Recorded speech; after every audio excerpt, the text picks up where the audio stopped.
a terra e o pecado.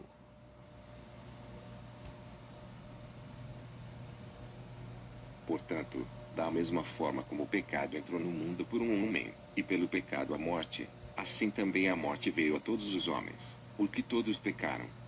Pois antes de ser dada a lei, o pecado já estava no mundo. Mas o pecado não é levado em conta quando não existe lei. Todavia, a morte reinou desde o tempo de Adão até o de Moisés, mesmo sobre aqueles que não cometeram pecado semelhante à transgressão de Adão, o qual era um tipo daquele que haveria de vir. Entretanto, não há comparação entre a dádiva e a transgressão.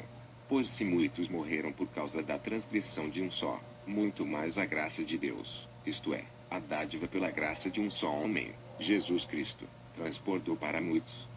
Não se pode comparar a dádiva de Deus com a consequência do pecado de um só homem. Por um pecado veio o julgamento que trouxe condenação, mas a dádiva decorreu de muitas transgressões e trouxe justificação.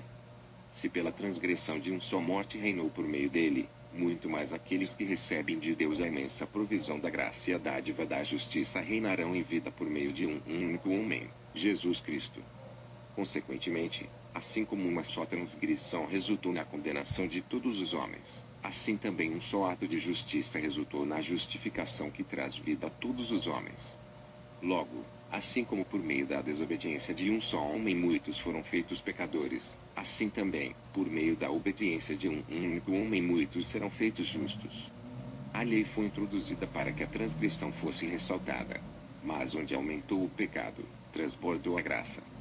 A fim de que, assim como o pecado reinou na morte, também a graça reine pela justiça para conceder vida eterna, mediante Jesus Cristo, nosso Senhor.